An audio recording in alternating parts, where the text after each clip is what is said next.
Boa noite, pessoal. Boa noite, boa noite. Hoje vamos ter um tema muito bacana para conversar nessa live, que é uma coisa que muita gente não tem paciência. Muito empreendedor reclama para mim que está lotado de coisa para fazer e acaba não se dedicando o suficiente, muitas vezes não tendo paciência até, que essa é a palavra que muitos usam para isso, que é a gestão de pessoas, é a liderança. Priscila Belletati, do Além do Pessoal. Deixa eu ver se ela já chegou aqui. Deixa eu ver. Priscila tá aqui. Deixa eu conectar com ela. Priscila Belletati, especialista nesse tema de gestão de pessoas e liderança. É uma coisa fundamental. E aí, Priscila, tudo bem? Oi, tudo bem? E você, Felipe? Tudo Prazer estar aqui, jóia. viu? Obrigado. Antes de tudo, queria agradecer você ter aceitado o convite. Foi até legal o jeito que você postou lá nos stories, porque é verdade, né? A gente se acompanha desde o comecinho da É página. verdade. E é muito legal ter essas pessoas que ajudam a gente a amparar um pouco do que a gente fala, né? Que é sobre empreendedorismo, liderança, gestão de pessoas. Acaba sendo todo um universo, né? Tudo conectado, de certa forma. Então, por isso que esse tema é bem bacana e por isso que eu quero trazer ele para cá. Apesar de a gente já ter feito bastante live, nós não fizemos um em específico sobre gestão de pessoas e liderança. Justamente porque eu estava introduzindo antes de você entrar, que eu recebo muito feedback de pessoas, de empreendedores, que, cara, eles têm eles assumem que têm preguiça de fazer gestão de pessoas. O que chega a ser doido para mim, porque são pessoas que fazem o seu negócio crescer, dar certo, voar. Então eu queria que, antes de a gente começar a falar desse tema, que é tão importante, tão recorrente, aí, tão necessário, que você se apresentasse, falasse um pouquinho de você, quem é a Priscila, o Além do Pessoal. Hoje é uma live do Além, né? Hoje é uma live do além. É isso, fala um pouquinho sobre você, quem é você, o que você faz, para o pessoal se situar aí. Ah, legal. Obrigada, Felipe. Mais uma vez agradeço o convite. Estou super feliz de estar aqui com você nesse super canal. Então, boa noite, pessoal. Boa noite, seguidores do Além do CNPJ. Sejam muito bem-vindos e obrigada pela audiência. Bom, meu nome é Priscila Belletati, eu sou de Campinas, São Paulo. Eu tenho uma consultoria de recursos humanos e gestão de pessoas há 5 anos. Então, minha empresa vai fazer 5 anos agora em agosto. E eu vim do mundo corporativo, né? Então, eu trabalhei muitos anos em grandes empresas nacionais e multinacionais Uhum. e acabei ingressando e caindo na área de RH, que foi a área que eu Legal. me apaixonei. Me apaixonei, assim, perdidamente. Boa. Porque eu sou formada em economia, o que é um pouco diferente aí da trajetória de liderança e desenvolvimento de pessoas. Então, Uhum. eu comecei na área financeira, e aí fui para as áreas de controladoria e não me identificava. Falava assim, nossa, não é muito minha praia. Você chegou a trabalhar com controladoria? Cheguei a trabalhar na área de compras, depois na área financeira especificamente. Que é uma área totalmente fechada, né? Zero gestão de pessoas. É número, número e número, né? Então, eu não me senti assim totalmente à vontade, só eu e os números. Aí eu falei, Uhum. não, Vou eu expandir. gosto. Pois é. Aí eu acabei identificando algumas frentes que eu queria atuar e acabei migrando para a área de recursos humanos. Na verdade, a primeira experiência que eu tive foi uma liderança. Então, eu entrei numa área que eu, de cara, tive uma equipe de 17 pessoas. E aí Caramba! falei, E aí eu E falei, nunca tinha tido nossa, experiência ainda como líder? não, não. Então, eu fiz um processo seletivo interno da empresa na época. E aí foi muito interessante, porque foi uma coisa realmente que caiu de paraquedas, assim. Eu passei no processo seletivo e eu lembro que tinha minha gerente e um diretor. E aí o diretor me olhou assim com uma carinha, eu com cara de nova, tinha carinha de nova, né? E Uhum. ele olhou e falou assim, essa menina aí vai dar conta? E Aí quantos anos você tinha na época? eu tinha 22. O que é um baita desafio também para quem é jovem empreender, né? Total, assim, Empreender não, total. desculpa, liderar. Liderar. Porque quando você. É, Muitas vezes você precisa liderar ainda mais uma equipe de 17 pessoas, provavelmente várias pessoas que estavam lá eram pessoas até mais velhas que você. sem dúvida, sem dúvida. E aí eu fiquei com aquele medinho, né? Mas falei, vamos lá. E assim, para completar, né, o desafio, eu ingressei na minha experiência profissional, na época que eu estava terminando a faculdade de economia, direto na Ambev. Então, essa experiência foi lá. Caramba! Então, assim, lá não tem desafio, não tem desafio menor. Você entra no time jogando, sabe? Não tem essa, tipo, vamos preparar ela. Tipo, Sim. ela passou, você acha que ela tem competência para desenvolver? Então põe ela lá. E aí eu falei, bom, o que eu faço agora? Né? Aí E você Agora eu vou... a sua posição de liderança tinha também demandas operacionais ou era realmente fazer a equipe trazer resultado? Como que funcionava? Isso foi muito interessante, Felipe, porque assim, foi a primeira vez que eu fiz essa migração, né, de especialista ou analista para gestão. E as minhas atividades, eu fiquei sem atividade, assim, de repente eu falei, nossa, mas cadê? O que eu tenho que fazer? Qual que é Muita a gente operação? sente essa dificuldade, né? Não tinha operação. Era assim, Priscila, você tem esses indicadores aqui para entregar e quem entrega é a sua equipe. Se vira. Eu falei, nossa, então tá bom.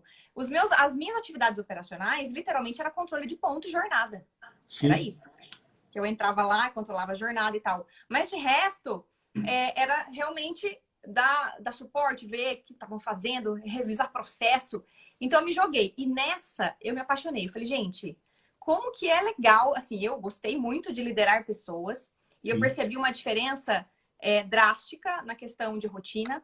E aqui tem um ponto que eu quero trazer já bem no critério que você trouxe no início, que as pessoas têm preguiça, né, ou não têm paciência para falar com gente. Eu percebi que quando eu migrei dessa função, eu falava muito mais. Mas assim, eu usava demais a comunicação, porque cada hora era um me procurando, ou eu tinha que juntar a equipe. Eu Sim. chegava em casa tão cansada de falar, que aí alguém falava assim, chegava em casa e tipo, ai, vamos, como é que foi seu dia? Eu falava, nossa, eu não quero falar não, porque... Gente, Deixa eu ficar quieta olha, aqui, pelo amor de Deus. gente, eu falei muito, eu tô cansada de falar. Eu queria não falar, sabe? Eu queria ficar quieta. Porque a comunicação é uma atividade que vai fazer parte da liderança de forma brutal. Exaustiva, né? Você vai precisar se comunicar de Sim. várias formas e de vários formatos. Então, você vai usar o e-mail, você vai usar reunião, você vai usar o WhatsApp, você vai usar áudio, você vai usar ligação, você vai usar call, você vai ter 3 pessoas, você vai ter 10, você vai ter um a um. Você vai ter um monte de demanda e você vai ter a impressão que você não trabalhou. Ainda mais para quem está acostumado a trabalhar operacionalmente. Quando faz essa transição, Total. além de ficar perdida, que é uma coisa que aconteceu comigo lá na empresa, quando eu consegui, de certa forma, o que eu queria, que é sair da operação, porque esse é o papel que você, quando empresário, empreendedor tem, tenta sair da operação o mais rápido possível para focar em estratégia. Quando você sai, eu comecei a falar, cara, eu não estou mais trabalhando, será que... Eu começava a me sentir muitas vezes até culpado de não estar operacionalmente envolvido. Porque é aquele negócio, como você falou, eu olhava a minha agenda de tarefas do dia e eram só coisas, todas elas importantes, mas só coisas que não precisavam acontecer naquele minuto, naquela manhã, porque eu tinha uma coisa para entregar. Era tudo coisa um pouco mais trabalhada, que eu tinha que desenvolver, projeto, marcar uma reunião, desenvolver um negócio. E é muito louco isso, porque quando você sai da operação e começa a trabalhar aqui, até de certa forma, eu acho que faz parte um pouco da liderança, e as pessoas precisam entender muito bem essa palavra, que é, de certa forma, um ócio que você precisa ter para estar antenado nas coisas. Porque se você está envolvido operacionalmente, você não está vendo o que está acontecendo. É muito legal, porque é isso que faz o negócio dar certo, né? Que traz resultado. Exato, exatamente. Então, você tinha impressão, assim, tipo, nossa, eu não fiz nada. Mas você fez. Se você tiver estrategicamente saber o que você está fazendo, ou você saber o que você vai comunicar, ou o que você quer comunicar, você começa a colocar as peças no lugar. E aí, eu tive até uma situação que pode ilustrar muito bem esse cenário. E era uma época que eu trabalhava, assim, tipo workaholic. Né? O que não é recomendado, tá, gente? Não é uma coisa assim que eu vou dizer, mas era uma coisa que eu chegava na empresa. Fez parte da tua rotina, né? Eu chegava na empresa às 7 da manhã e ia embora, tipo, 8 horas da noite, porque era uma coisa que eu queria engolir, como, sabe, eu tava ávida por aquilo. E teve dia, sem brincadeira, que eu chegava às 7 da manhã e eu não liguei o computador. Eu cheguei na empresa, coloquei minha bolsa, fui no toalete. Quando eu voltei, alguém já me chamou. Aí eu emendei uma reunião, depois emendei outra. Aí fui falar com fulano. Aí eu fui almoçar, depois eu voltei. Aí quando eu cheguei na minha mesa, tipo era 7h30, eu tive que pegar minha bolsa porque eu falei, o fretado vai sair às 8, sabe assim? Sim. Não consegui nem ligar o PC. Tipo, eu não liguei o computador. Eu fui ver os e-mails quando eu cheguei em casa. E aí eu fiquei com essa sensação de, nossa, meu Deus, eu não liguei o computador. Mas eu falei, tá, e se eu tivesse ligado? Eu ia ficar vendo e-mail que ia me tirar totalmente do foco das pessoas, que eu tava ali presencialmente. e de fato eu ia acabar perdendo um pouco a mão. Então, acho que essa primeira dica assim, que eu posso dar é não tenha a impressão que você não está trabalhando ou que você não está fazendo o que você tem que Porque é fazer. difícil mensurar, né? É, Você mensura o resultado de uma liderança não a curtíssimo prazo, a dia a dia.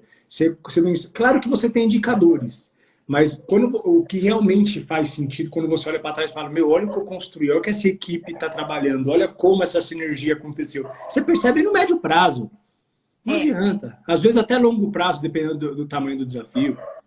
sem dúvida, sem dúvida. E aí eu quero trazer uma outra sensação que eu tive, que foi muito importante, e como eu consegui ajudar, reverter isso, e algumas dicas para o pessoal. O que começa a acontecer quando você vira líder? Todo mundo enfia você numa reunião. Todo mundo te enfia em tudo. Tipo assim, olha, de repente você começa a receber convite, aí você abre a tua agenda, você tá cheio de reunião, que você fala assim, gente, mas o que é isso? Né? Então, tinha hora que eu me sentia... foi exatamente isso. Eu me sentia goleira de um time e eu tomava bolada de tudo quanto é lado. Tipo assim, vinha a bola daqui, vinha a bola daqui e eu não dava conta de defender. E eu falava assim, eu ficava no máximo defendendo uma outra e passava algumas. Tipo, eu falava, puta, aqui não vi. Então, eu comecei a ficar um pouco escrava da minha agenda, da minha rotina. E tudo que encaixava eu acabava fazendo, acabava engolindo. E aí eu falei, não, pera um pouquinho. Eu preciso sair do gol para tomar a bolada, eu preciso ir pro ataque e começar a chutar a bola pro outro lado. Se eu não fizer isso, eu vou tomar a bolada na cara. E querendo ou não, você está só apagando incêndio. Total. Eu me atendendo demanda alheia. Total. É. E aí, nesse momento, eu falei, não, peraí, eu sou dona da minha agenda. Então, eu decido qual é a reunião que eu devo estar. Eu decido qual é a reunião que eu não vou participar e eu vou declinar mesmo, assim, não vou nessa reunião. E qual é a reunião que eu vou colocar alguém no meu lugar. Tipo assim, olha, minha fulana vai me representar. Vai representar. Ela tem capacidade para isso e ela faz parte do meu time. E aí, de novo, reforça a comunicação. O que você vai fazer nessa reunião e como que você volta? Então, eu comecei a ser dona da minha agenda e aí parou de ser aquela coisa assim, tipo, põe a Priscila lá que ela vai. Não. Quando eu começava a recusar, aí deu barulho. Pessoal, não, como que foi a virada de chave? Foi assim? Ou foi um processo que você foi se adaptando? Ou falou, a partir de amanhã, não mais? Como que foi? Então, muito interessante isso. A virada de chave foi que eu não tinha vida, eu só trabalhava. A virada de chave foi quando eu percebi que, assim, ou eu faço alguma coisa, ou eu não vou dar conta. E aí eu lembro de domingo à noite, eu estar na minha família, assim, todo mundo assistindo Faustão, eu respondendo e-mail. Nossa. Eu tava com o notebook aberto, respondendo e-mail, e todo mundo na sala. Aí, tipo, eu lembro que alguém falou assim pra mim, meu, você tá trabalhando de domingo? Tipo, você é maluca. Aí eu falei assim, não, realmente, tem alguma coisa errada. Não dá. Isso não tá certo. E às vezes até são coisas que a gente nem necessariamente precisaria estar respondendo. Não. A gente mesmo coloca essa pressão, que é uma das coisas que eu abordei esses dias num tema de um post, que é a síndrome da produtividade, que você sente a necessidade de estar produzindo a todo momento, e nem o domingo você se dá de descanso. É louco isso, né? Mas é legal essa sacada, porque é isso que faz você tomar uma atitude, né? Então, e aí as pessoas às vezes acabam querendo ter uma solução de equilíbrio pleno. Eu queria uma vida totalmente equilibrada. Não existe. Toda vez que você tiver um pico de estresse ou de um desafio na sua vida, isso quer te mostrar alguma coisa para você aprender e começar a melhorar algum processo que aquele momento precisa. Então, ali eu precisava tomar uma decisão difícil. Olha, eu preciso realmente... E aí eu fui percebendo várias coisas. Aí vem um pano de fundo, que eu acho importantíssimo. É o autoconhecimento. Por que eu queria abraçar o mundo? Porque eu queria me sentir reconhecida. Imagina que eu ia falar, não posso fazer. Ou não, isso aqui não dá. Imagina que eu vou falar, eu não posso fazer. Parece que eu não sou capaz. Cara, é muito louco o que você está falando. Cara, isso é profundo. E é mesmo. Porque a maioria é assim. Porque busca reconhecimento a todo momento. E falar não para alguém na cabeça dessas pessoas, é te descredibilizar. Assim, vou falar não, a pessoa vai parar de gostar de mim.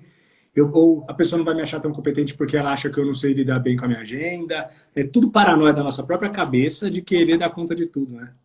Foi muito tudo legal criado na minha cabeça. É. E aí eu percebia que quanto mais eu fazia, mais me pediam. O e-mail é a mesma coisa. Quanto mais você responde, mais volta. Parece um negócio que você rega lá, que começa a crescer.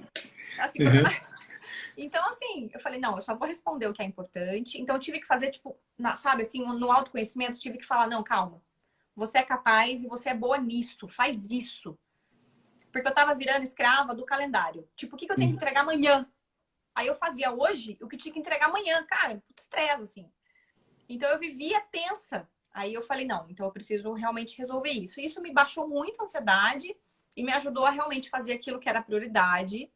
E aí você vai no 80-20, né? O que vai te trazer maior resultado? E esse 80-20 estava nas pessoas. Então, são nas pessoas. E aí eu fazia um monte de reunião. E tem uma coisa muito importante que eu achei muito legal, assim, que eu levei para minha vida, levo para os meus clientes, para as empresas que eu atendo. A Ambev, ela é uma escola fenomenal. E ela tinha uma coisa lá chamada rituais. E tinha os rituais de comunicação e desdobramento. Então, quando tinha um comunicado ou uma nova diretriz, sei lá de cima, que seja, aquilo tinha que descer cascateado. E tinha que chegar até o nível de operação. Todo mundo tinha que fazer uma Como reunião. que eles faziam?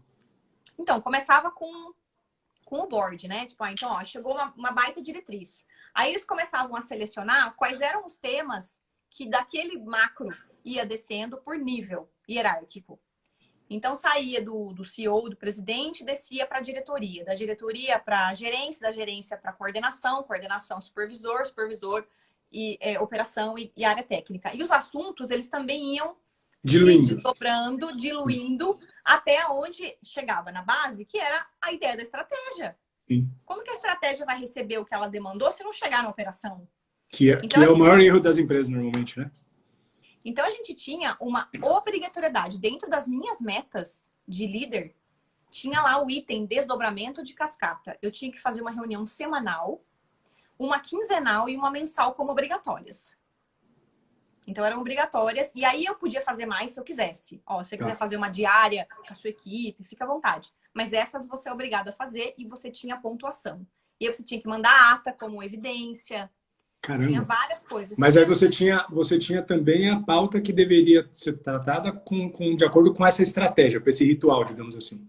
Exatamente. Além de eu ter a pauta, eu tinha que descer a pauta e incluir as pautas da minha área, para que eu pudesse também ter uma linha de comunicação, aproveitando aquele gancho para usar a reunião para fazer as coisas da minha área, e depois eu tinha que subir aquela ata como realizada, como feita. E isso acabava de uma forma mais diretiva, organizando um pouco a comunicação numa empresa que era absurdamente grande. A comunicação precisa fluir. E e-mail, lê quem quer, deleta quem quer. Então, ela tinha que garantir que fosse uma comunicação linear. Então, isso foi muito bacana. E uma outra coisa também que a gente tinha que funcionava muito, que eu levo muito também para uma prática, que a gente chamava de reunião matinal. Então, era uma reunião que acontecia todo dia de manhã. Então, a gente chegava, 9 horas da manhã, parava tudo e falava, gente, qual que é o foco do dia? Ó, hoje a gente tem que fazer isso, isso e isso. Tem esses itens que estão em vermelho e que a gente tem que olhar. E esses itens estão bons e tal. Só que essa reunião durava 15 minutos. Nossa! Para essa reunião durar 15 minutos, ela acontecia em pé. Caramba, e era todo dia? Todo dia essa reunião? Todo dia. E por que ela acontecia em pé? Se passasse de 15 minutos, já começava a cansar a perna. Cansar. Então, fala o que você tem que falar, o que é relevante, e a gente também tem que trabalhar. Então, 9h15, todo mundo sentava e tocava o bonde. Mas todo mundo sentava com direção. Tipo, hoje eu tenho que fazer isso. E esse hoje virava uma pecinha do quebra-cabeça do mês, do bimestre, do trimestre. Então, se você souber o que você está fazendo todos os dias, aquilo vai montar o quebra-cabeça. Essa reunião matinal, ela tinha uma pauta ou ela tinha um assunto sempre... Por exemplo, tô lá eu na reunião matinal com a Priscila e falo o funcionário, a pessoa, ele falava da função dele do dia. Como que era essa... Porque, querendo ou não, você tem uma reunião sobre um assunto em específico todo dia, que tem uma pauta muito rápida, ainda mais em 15 minutos, tem que ter uma pauta muito... Qual era o assunto específico? Era subir as ações do dia? O que era em específico? Massa, muito legal. A gente tinha um negócio, em cada área tinha um painel. Era um board que ficava na parede. Nesse board tinha as metas. E a meta, ela tinha o calendário, todos os dias do mês. Caramba, que legal. Individualmente ou por equipe? Como que era? Por área, por Por área. departamento. Então, cada área tinha o seu board, né? Chamava o desk board lá. E aí tinha as metas daquela área e cada membro da equipe era responsável por alguma daquelas metas, né? Caramba, que legal. E aí tinha de 1 a 31 os números, e aí tinha umas carinhas felizes e umas carinhas tristes. Todo dia, a pessoa responsável por aquela meta tinha que colocar: hoje bateu verde, hoje deu ruim. E todo dia de manhã a pessoa explicava por que ontem estava ruim. Nossa, que Porque legal, teve cara. esse problema, porque teve isso. Tá, como que a gente resolveu? Resolveu assim. E hoje, bateu? Bateu. Então ficou verde. E aí seguia a vida. E isso dava tipo assim, nossa, tá todo mundo vendo. Tipo, tá todo mundo acompanhando o que eu tô Gestão fazendo. à vista total, real. Todo mundo vendo. Gestão à vista. Então a pauta do dia na matinal era o dashboard da meta. Ou seja, é pra cá que a gente tem que caminhar. Você sabe se isso tem algum nome, alguma metodologia, OKR ou Scrum?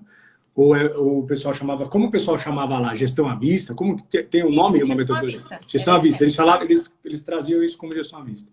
Isso aí, gestão à vista. E quem definia as metas dos setores eram os diretores e tudo mais. Quando ela descia para o seu setor, por exemplo, você que dividia entre as pessoas essas metas. Sim. Ou ela já... Era eu que dividia. Cada gestor dividia as metas por, né, por cadeira, por competência. De novo, é aí que entra a gestão de pessoas. É pessoa certa, no lugar certo. Não tem gente ruim. Não tem. Não tem. A gente sabe então, disso. Assim, a gente está enfrentando isso na empresa, sabe?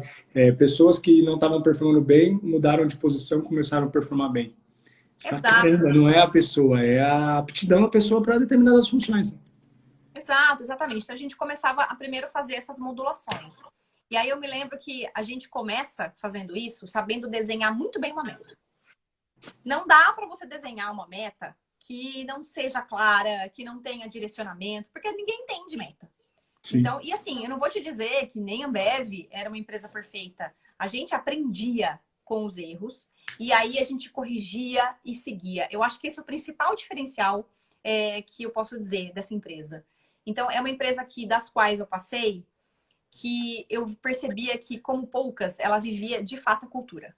Então, era pouca empresa que falava assim, olha, a gente acredita nisso e a gente vive isso. Então, se ela errasse, falava assim, putz, erramos. Então, o que a gente aprendeu com esse erro? A gente vai corrigir aqui e vai seguir. E é louco, porque é uma empresa gigantesca que replica a cultura dos sócios, se você parar para analisar, né? Cara, se você pegar lá o Lehman, cara, aonde ele entra, ele aplica esse modelo e faz o negócio virar uma potência, cara. Uma potência total. Exato. E aí a gente tem que começar... Como consegue, né, cara? Pensando numa empresa desse tamanho, cara, o cara tem... Assim, claro, agora você contando essas estruturas, você consegue ver que processo é tudo. Processo, comunicação, gestão de pessoas. Não adianta também você ter um monte de pessoa boa, trabalhar, fazendo reuniões de coach com a pessoa que está desmotivada, etc. Essa pessoa não sabe para onde vai, porque você não está trazendo um caminho para ela. A comunicação da meta para onde precisa ir precisa ser clara, senão não adianta nada. E é muito interessante, Felipe, porque assim, como a Ambev acabou sendo um pouco da minha escola, quando eu saí da empresa e eu ia para outras empresas ou chegava em alguns clientes, não estava tão claro para essas pessoas como desenhar uma meta, como fazer gestão à vista, como são os rituais de liderança. E aí eu pensava assim, nossa, como eu aprendi dessa forma, eu achei que era normal. Você achou que era comum? Que era comum, por mais que fosse, né, hard, agressivo e tipo, vamos Sim. e tal. Eu achei que as empresas todas funcionassem assim. Mas não. Para você desenhar uma meta no modelo Smart, dá um trabalhão. Dá nada. Dá um trabalhão. E a gente aprendeu muito com isso. Eu lembro que a primeira meta de equipe com essas 17 pessoas que eu recebi, foi muito engraçado. Então eu cheguei, tinha 17 negros lá. E aí, 2 meses na cadeira, aí chegou o diretor e falou assim, você vai terceirizar essa área. Eu falei, putz, que bom, né? Eu falei, ótimo. Aí ele falou assim, olha, a sua meta é fazer toda a migração da terceirização, que era de Jaguariúna para Curitiba. Nossa Senhora. Aí a meta era assim, fazer o tombamento da operação sem ruído. Aí quando você pensa assim, o que é ruído? Ruído é qualquer coisa. Ruído é para que depende da interpretação de cada um. Pô, ruído é barulho. E aí a minha área foi piloto. Então, assim, fizemos a migração e tal. E na hora de medir, tipo, olha, vamos ver que se deu certo. Na hora de medir, esse sem ruído ficou difícil. Falei, mas e aí? Como é que eu vou saber o que é ruído e o que não é? Então, a gente Sim. percebeu que numa migração de terceirização não dava para escrever assim a meta. Então, a gente foi, olha, os indicadores têm que manter os níveis de satisfação em X% ou em 80%. Então, a gente começou a aprender. E aí, foi muito bacana, assim, a gente aprendeu a passar por esse processo, aprender junto. Sim. E é muito interessante. Mas, assim, as dicas que eu dou, de fato, são essas, assim, que a gente vai E vivendo. sabe o que é louco? Porque essa experiência que você teve te trouxe uma bagagem, ainda mais por você ter sido talvez a primeira grande experiência nessa questão de liderança aí, te trouxe uma bagagem que fez parte hoje faz parte da Priscila. Sim, Sabe? exato, Se você entrar numa empresa que não tenha clara a comunicação, não tenha clara a meta, não tenha clara a liderança, você morre de angústia, de da ansiedade. coceira. Você Fala, ai, tenta meu aplicar Deus. aqui, da coisa da coceira. E é isso mesmo, porque. E é muito legal quando você. Essa experiência que você teve, essa oportunidade que você teve, porque isso. Pensa o quanto isso influenciou na Priscila de hoje. Você ter Nossa, aprendido dessa forma, total, né? é muito bacana e é uma coisa que eu sempre falo para as pessoas, né? Muitas vezes eu recebo, às vezes, algum cliente desesperado falando: nossa, essa empresa é super desorganizada, eu quero ir embora. Eu falo: não, não, não. Não, fica aí, aproveita e ajuda a organizar, faça Sim, parte desse trabalho. Essa organização não é para a empresa, é para você. É para total. você, não é para você deixar lá. É para você também se organizar com isso. E eu falei, eu adoro pegar coisa bagunçada. Eu acho o máximo. Porque é fácil de achar solução. Você fala, oi, gente, Exatamente. beleza? E quando tá muito bagunçado, qualquer coisa que você faz já é um baita avanço, Super, né? super. Você fala assim, a E partir de agora tem que colocar uma coisa aqui pronto, já é um avanço gigantesco. É fácil mostrar resultado numa empresa muito bagunçada, né? exato. E essa é uma orientação que eu sempre dou em momentos de crise. Ai, tá tudo uma zona, tá tudo bagunçado. Tá, então usa isso a seu favor para você se destacar como profissional, Sim, né? verdade. É exatamente esse momento que você vai falar, deixa eu arrumar a casa, deixa eu fazer do jeito que tem que fazer. E aí você vai realmente se destacar, porque pegar uma área que está funcionando, como é que você faz para se destacar? E aí não dá para você reinventar tudo, porque você tem que respeitar tudo que foi feito antes. E ainda mais está tudo funcionando mesmo. Mesmo que você reinvente, você tem uma régua, um nível muito grande de competitividade da sua teoria. Porque qualquer Exato. coisa que você faça que não dá tão certo quanto que está dando, pronto, falhou. Né? Exato, exatamente. Então, eu acho que é muito interessante também a gente olhar para esses pontos. E quando você é líder, às vezes a liderança não é uma decisão. Às vezes a liderança acaba entrando na sua vida, Sim. né? Porque você recebeu uma proposta, uma promoção, ou porque você resolveu empreender, né? Que você Ah, obrigatoriamente já passou a ser, de certa forma, líder, mesmo que você ainda está empreendendo sozinho. Cara, você tem que trabalhar, o fato de você ter que lidar com diversas áreas, e aí a gente vai desconstruir um pouco a liderança para falar disso, você precisa ser líder com fornecedor, com cliente, com prestadores. Cara, a liderança, ela te ajuda na relação humana em todo, né? Fornecedores que às vezes estão despreparados para te atender, mas você precisa dele, e aí ele te atrasa, mas o fato de você precisar dele, você tem que fazer aquela liderança, muitas vezes, que se você bater muito, pode espanar, e aí não é... Cara, cada ser humano é um ser diferente. A liderança, ela é tão complexa do ponto de vista administrativo, e todo mundo muito reclama sobre isso, e por isso que é um tema tão falado, apesar de ser o tema de extrema importância, justamente porque não existe uma fórmula. Né? Não tem como a gente pegar x ao quadrado mais b ao quadrado, pronto, você aplica isso aí em linha de produção. Cada pessoa é uma pessoa. O que funciona com fulano não funciona não funciona com ciclano. Tem pessoa que uma pressãozinha, quando você aumenta um pouquinho o nível da pressão, vai que vai. Tem pessoas que você aumentar metade do que você aumentou para o anterior, espana. Você tem que é muito complexo. é Quando muito você tinha complexo. 18, quando você tinha 17 pessoas e ainda um sistema, de certa forma, processuado, digamos assim. Existia tipo um processo para você seguir. Como funcionava? Você tinha essa autonomia de fazer reuniões gerais e como funcionava a autonomia da Ambev, que a Ambev dava para o líder quando ele tinha uma equipe muito grande de, sei lá, questões de demissão, questões de contratação. Ele te dava autonomia total e o resultado é da Priscila, e como que funcionava tudo isso aí? Muito boa essa pergunta. Eu não sei se é só o estilo da Ambev mesmo, né? Mas foi uma coisa que foi muito natural e eu acabei me adaptando super bem. Mas a autonomia era total. Total. Total. Tipo assim, olha, você tá aqui e eu lembro como se fosse ontem. Eu tinha acabado de chegar e aí a minha gerente na época, ela estava extremamente ocupada. Imagina que se eu tava trabalhando muito, imagina ela. Sim. Então ela falou assim, Priscila, olha, eu não tenho muito tempo assim pra ficar acompanhando você. Você fica à vontade, ela falava. Você Não me fica à enche o saco, vontade. pelo amor de Deus. Resolve. Ela fala, resolve, porque eu não dou conta e tal. E eu falei assim, beleza, eu vou fazer o que tá aqui. E aí eu fui conversar com um por um. Foi minha primeira postura. Eu falei, eu preciso conhecer esse povo aqui. Aí eu conversei, sentei com um por um, escutei a história deles. Escutei e recebi várias reclamações, assim, eu tenho essa situação. Beleza, anotei tudo. Beleza. E aí, então, eu conversei com todo mundo para ouvir também. E assim, as pessoas têm uma expectativa. Nossa, chegou alguém novo. Exato. As pessoas têm uma expectativa. E aí eu fui fuçando. Aí eu peguei todo aquele material, fui lá na RH. Falei, oi, vem cá. Eu tô com esse material aqui da minha equipe, eu queria bater um papo aqui. Queria saber por que que um ganha mais que o outro, por que que eles fazem. Então eu fui fuçando.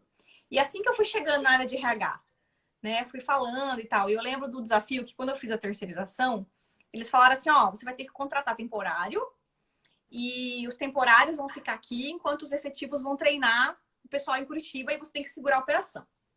Nessa, eu soltei e falei, galera, indicação, manda aí. E aí eu comecei a fazer entrevista e tal, sem conhecimento nenhum. Fui lá conversando e fui fazendo e foi Gostei de muito você, legal. vamos, entra. Vamos, gostei de você. E aí foi quando eu percebi o pulo do gato. Você não pode contratar por competência técnica só. Você tem que trazer por competência comportamental. A pessoa tem que comprar a ideia. Às vezes até mais importante que a competência técnica, né? Sem dúvida. Então a pessoa comprava, assim, tipo, a ideia de falar, nossa, eu quero participar disso, conta comigo. E eu falava, então vem. E eu lembro que eu comprei a maior briga do mundo com o RH. Porque você imagina que eu chegava no RH e falava assim, olha, coloca tudo isso aqui pra dentro. Aí o RH falava, mas como assim? Você tá louca? Eu falei, ué, já escolhi. Ela falou, não, mas você não pode fazer o processo seletivo sozinha. Aí eu comprei super briga lá. Nossa. E aí que eu fui entender. Falei, não, o RH tem processo. Ah, entendi. Então, assim... Aí eu fui... E você tinha budget para isso também, certo? Você não podia sair contratando quantas pessoas você queria, até pelo salário e tal, tudo com budget muito bem estipulado do seu setor. E tinha o budget do projeto de terceirização. Então eu tinha o budget do projeto, tinha que cuidar disso também. Como eu fiz economia, não tinha tanto problema assim. Né? Então eu consegui ali dar um jeitinho. Então aí eu fui me apaixonando mais ainda, porque eu falei, gente, eu contratei uns temporários muito legais por conta disso. O pessoal veio com um gás, assim, com sede. E temporário, você sabe, né? O pessoal quer ser efetivado. Quer ser efetivado. Então o pessoal vem com todo o gás do mundo. Tive que cuidar de quem estava dentro para não falar, puta, vou mandar embora, vai acabar o projeto por onde eu vou. Então tive que também cuidar dessa parte. Olha, gente, preciso de vocês até apagar a luz. Se tiver que ficar, vai ficar quem puder, sabe? Então, dei o melhor. Então, assim, foi um processo bem bacana. E eu fui me descobrindo na área de gestão de pessoas, de treinamento. Que era aí, puramente gestão de pessoas esse projeto. Puramente gestão de pessoas. Puramente. Depois que terceirizou, aí eu fui para a área de projetos e tal. Mas aí eu já tinha decidido. Eu falei, eu quero trabalhar em recursos humanos. Caramba, que legal. E aí foi quando, na própria Ambev, eu cheguei lá na área de gente e gestão. E aí que eu vi, eu falei, nossa, agora eu entendi todas as cagadas que eu fazia. Entendi. Você fez essa migração na própria Ambev? Fiz. Que legal. Como que foi? Eles fizeram o convite, você pediu? Como que foi esse processo? Então, a Ambev sempre abria muito processo seletivo interno, né? Então, quando o projeto acabou, naturalmente eu fui convidada para ir para a área de projeto, porque a minha área foi piloto. E da minha área piloto, a gente terceirizou um monte de área lá depois. Legal. Então, eu fiquei exclusivamente responsável por realocar as pessoas. Então, ainda tinha um viés de gestão de pessoas, de encaixar a competência e tudo mais. Então, foi muito legal essa experiência. Depois do projeto, eu ficava de olho lá na RH. Eu falei, tô gostando dessa área aqui. E aí, eu lembro que abri um processo seletivo interno para trabalhar lá, na área de treinamento ainda. Que Nossa, que legal, cara. Aí eu me encontrei 2 vezes, né? E aí, eu fiz o processo seletivo interno e fui para lá. Nossa, mas assim, aí pensa que eu trabalhei 2 vezes mais, hein? Nossa Senhora. Porque, querendo ou não, quando você faz treinamento e quando você está numa área de comunicação, você tem que, junto com tudo, implementar cultura, além de tudo, né? Então, e Você aí acaba foi muito sendo bacana. um exemplo que as E pessoas, aí, elas, é complicado, é uma área com bastante responsabilidade, né? baita, baita. E assim, eu super me descobri porque eu recebia o manual de treinamento da liderança e falava, Tó, você vai treinar todo mundo aí que é líder. E aí eu falei, Você nossa, treinava a liderança treinava, sobre treinava. liderança, Exato. Na verdade, sobre a cultura da própria sobre a empresa. cultura da empresa. Nossa, que Porque legal. assim, foi uma coisa muito interessante na época, porque quando eu cheguei na área de treinamento, tudo que é Ambev é ambeviano. Então, assim, ó, tá aqui esse modelo aqui que funciona. Então, a coisa chegava lá da ACE de São Paulo e falava assim, aqui tá o manual e o manual do instrutor. Você tem que estudar esse material e o que você vai falar. E a partir desse estudo, eu aplicava nos líderes daquela unidade, que era no Centro de Serviço Compartilhado. Meu, a primeira vez que eu subi num treinamento e fiz, eu falei, me achei. Me achei, é aqui. E aí eu me apaixonei e comecei a só dar treinamento. Aí eu desdobrava os treinamentos da Ambev. E aí foi o máximo, porque daí eu comecei também a fazer a minha trilha de Sim, desenvolvimento de liderança, que fazia parte do próprio programa da empresa. E aí realmente aprendi as ferramentas de SWOT, 5W2H, gestão à vista, tudo como montar esse processo. Então, para mim, foi uma baita escola, que eles chamavam lá acho que Six Sigma e todas as partes de certificação, a gente fez parte do trabalho por ser liderança. Então, quando você vira a chave para líder, esquece a já operação, era, esquece. já era. Você não vai mais colocar a mão na E massa. não tem como, porque você nem consegue mais. Se você precisa sentar lá e ficar só respondendo e-mail, etc., nossa, você morre do coração, porque Você não se dá. sente um inútil. Você fala, meu Exato. Deus. E é mesmo. E sabe o que é louco? E agora já saindo um pouco da Ambev, hoje você tem uma consultoria, né? Como você falou. Tem. Esse passo do empreendedorismo, né? Como que foi para você essa transição? Eu sei que, pelo que você falou, entre a Ambev e o empreendedorismo aconteceu bastante coisa aí no meio do caminho ou não? Aconteceu, Teve? porque eu tive que tomar uma decisão de sair da Ambev para eu poder conhecer RH de verdade. Por quê? Porque tudo na Ambev era ambeviano. Então, o RH lá era Era o ambeviano. jeito deles. Eu quero saber o RH normal, né? E isso é E muito aí eu louco, saí. porque é o que o pessoal fala de executivo de um CNPJ único. É o cara que começou num CNPJ, trabalhou e passou por todas as áreas, que realmente é muito bom, porque cresceu, teve competências. Sem Só que dúvida. depois de 10, 15 anos, digamos que tem muito CNPJ executivo assim, o cara sai da empresa, parece que ele está saindo do país pela primeira vez, não sabe falar outros idiomas. É loucura, porque É o isso cara aí. ele está totalmente mergulhado somente naquele CNPJ, naquela cultura, naquele jeito de fazer as coisas, né? Isso muda tudo e essa é uma das habilidades do futuro de liderança. Você tem que ser multi-skill. Você precisa conhecer um pouco de tudo. Mesmo que você não se aprofunde, mas você precisa estar antenado. Você precisa sair Antenado. de uma caixa. E a Ambev, para mim, por mais que eu amasse trabalhar lá, eu me identifiquei super com a cultura, eu estava numa caixa. E eu Sim. precisei, no meu melhor momento de carreira, falar, eu preciso sair. Como que você teve essa visão? É, Porque assim, grande parte das pessoas, elas não tomam muitas vezes essa atitude porque elas não têm essa visão, sabe, essa percepção de, nossa, cara, eu preciso ser maior do que a própria Ambev, isso. E sabe? aí, de novo, eu vou bater nessa mesma tecla. A minha percepção e virada de chave nesse aspecto foi baseado no autoconhecimento.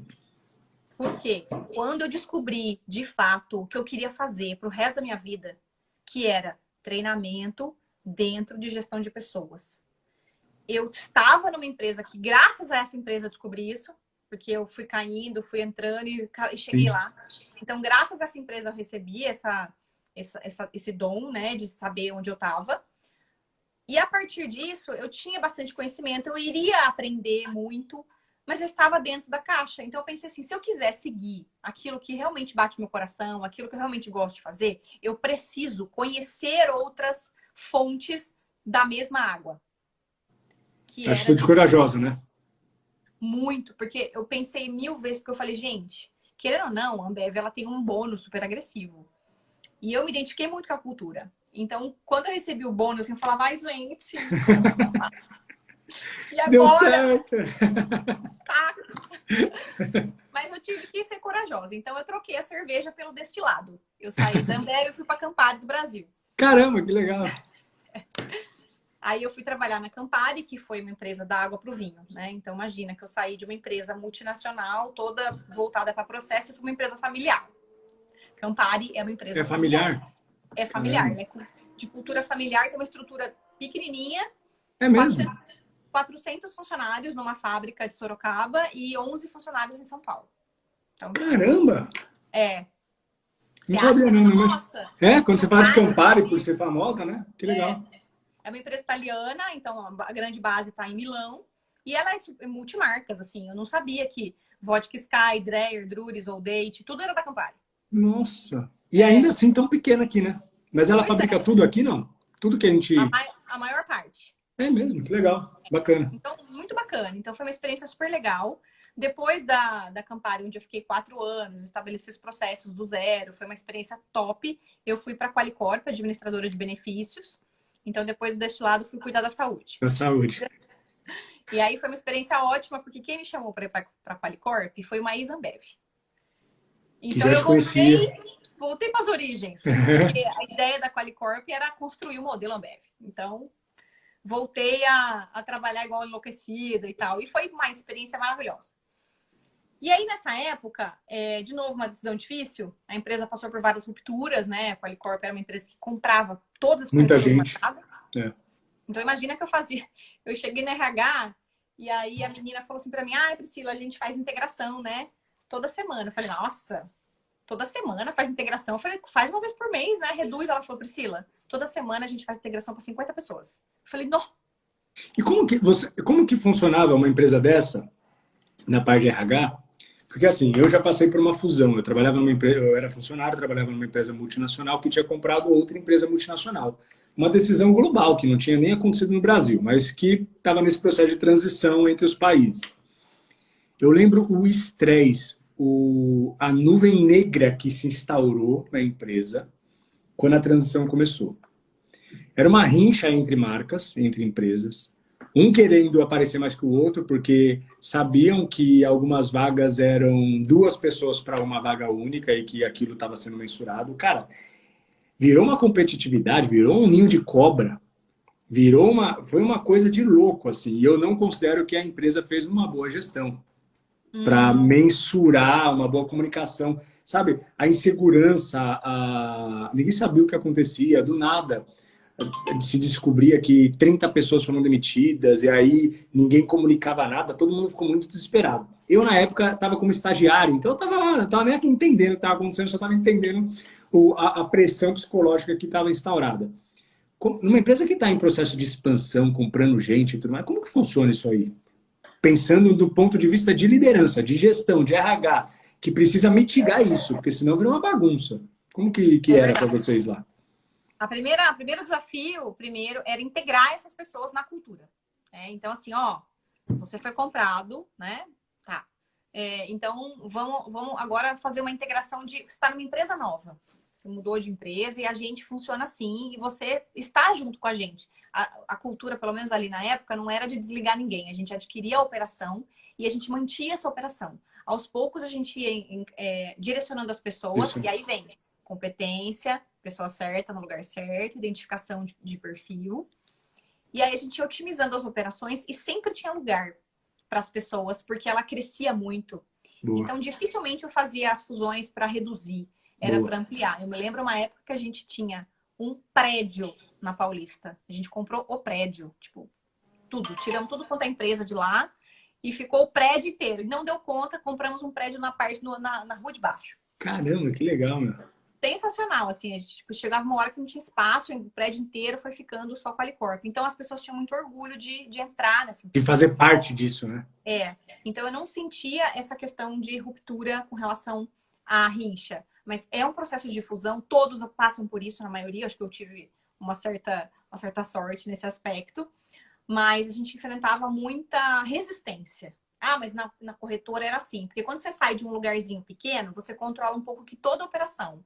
você meio que tem visão, você faz um pouco de tudo. Ali você ficava só num pedacinho. E até você entender o todo, de novo, desdobramento de cultura e muita comunicação. Muita comunicação. Então, Sim. a gente desdobrava como RH para toda a liderança que ia receber essas operações, a desdobrar essas rotinas também. Olha, fazer um acolhimento, tinha treinamento na função, que a pessoa passava por certificação. Que legal. Era super legal, porque quando a pessoa vem de corretora pequena, ela achava que sabia fazer tudo um pouco. Mas quando ela vai para uma empresa maior, ela tem processo, algumas burocracias, o processo muda, e às vezes ela não estava tão qualificada. Às vezes ela fazia um processo tão operacional, um pouco arcaico, que ali já envolvia sistema, já envolvia um pouco de Excel, porque era tudo maior. Sim, sim. Já envolvia algumas fórmulas, algumas técnicas. Então, ela passava por uma certificação na função que era um treinamento. A gente ensinava a pessoa a manipular as coisas. E isso caía muito na minha área. Tipo assim, Priscila, você precisa garantir que as pessoas tenham a certificação na função por departamento e por cadeira. Então, foi um mapeamento, assim, gigantesco. Isso para quantas pessoas você estava falando? Olha, você imagina que eu contratava assim, de 50 a 60 pessoas por semana. Nossa Senhora, meu Deus do céu. Então a gente crescia absurdamente. Então, qual era o tamanho do RH da empresa? Quantas pessoas tinham lá? Aproximadamente 55 pessoas. Nossa, que doideira, hein? Era que um baita andar experiência, só de RH. Nossa, que legal. Era um andar só de RH. Então eu ficava com a parte de comunicação, recrutamento de seleção, treinamento e desenvolvimento. Aí tinha outra área de departamento pessoal, outra área de projetos, enfim, a gente separava um pouco. Mas foi uma baita experiência, foi muito legal.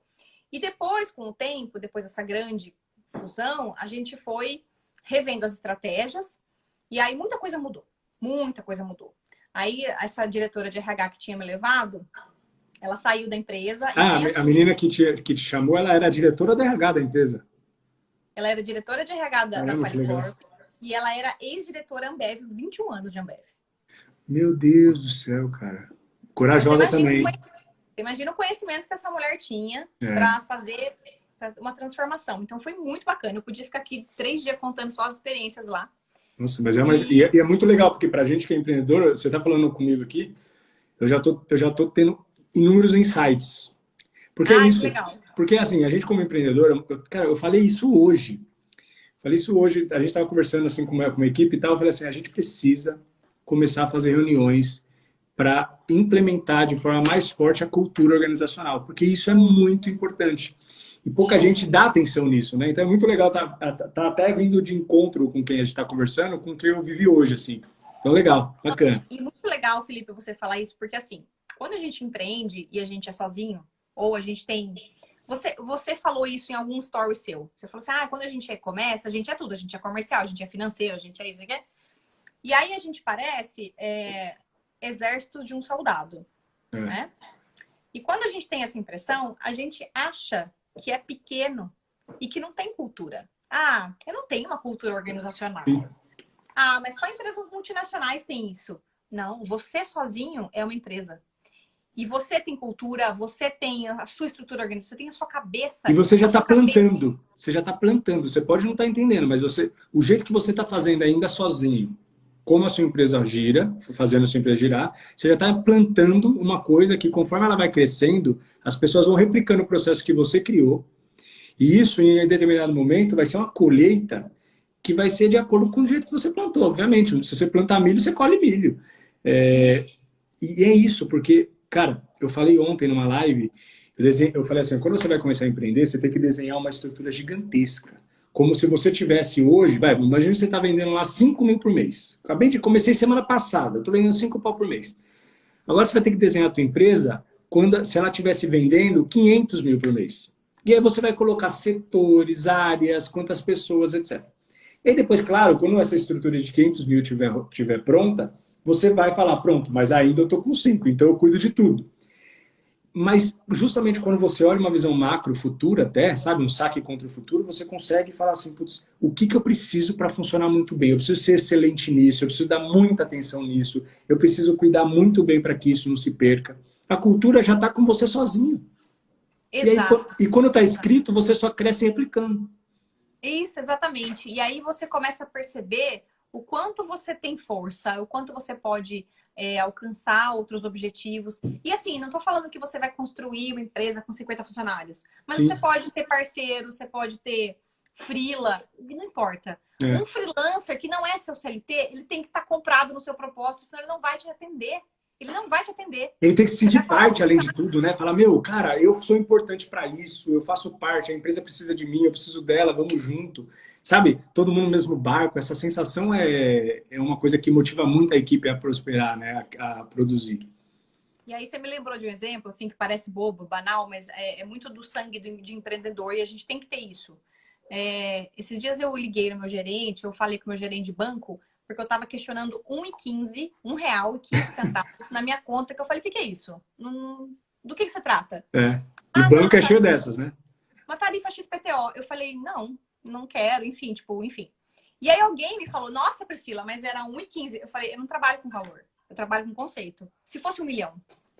Cara, sensacional. Se fosse 1 milhão, eu só mudo a projeção. Eu não tô falando que é R$1. Eu tô falando, esse valor não corresponde do que foi combinado. Não foi combinado, não estava aqui, não sei do que se trata. Então tá bom, entrou lá. Se sair 1 milhão da minha conta, eu vou contestar só porque é 1 milhão? Falei, não tem essa. Então a gente o cara que roubou R$1 da sua carteira, ele é desonesto do mesmo jeito. Então a gente precisa cuidar do nosso negócio com valor, não com preço. Né? Então é muito diferente. A gente precisa olhar isso de uma forma muito, muito intensa. E aí, continuando a tua pergunta, que eu não cheguei ainda lá, né? Quando a empresa teve essa ruptura, saiu essa gerente de RH, aí entrou o jurídico para cuidar do RH e a coisa me desmoronou. Porque jurídico não tem o olhar. Ele só está mitigando o risco, ele não está pensando no fator humano. Eu acho que a empresa entrou numa questão mais custo mesmo, e aí a coisa perdeu um pouco do objetivo. E quando sai uma grande diretora, saem os processos com ela, né? Muita coisa morre no meio do caminho. E aí a gente deu uma desanimada, muita gente foi demitida e tal. Nessa hora eu falei, eu preciso fazer alguma coisa diferente, né? E aí veio o pulo do gato. Eu resolvi tirar um ano sabático. Caramba, que legal! Porque eu sempre, fui workaholic, trabalhei muito. Sempre gostei muito do ambiente corporativo. E eu falei, eu sempre vou estar aqui dentro como workaholic, né? Eu sempre vou gostar muito disso. E eu falei, eu preciso dar um tempo para eu abrir minha cabeça. E aí eu fiquei 1 ano na Irlanda, em Dublin. Que legal! Eu fiz esse ano sabático que foi, assim, transformador. Então eu fui no finalzinho de 2014 e fiquei até 2015. E lá eu fui estudar inglês, fui, enfim, aprender coisas novas. Eu já tinha feito a formação de coaching quando eu trabalhava na Campari, mas eu deixei na gavetinha. Não era uma coisa que eu tinha, quero ser coach.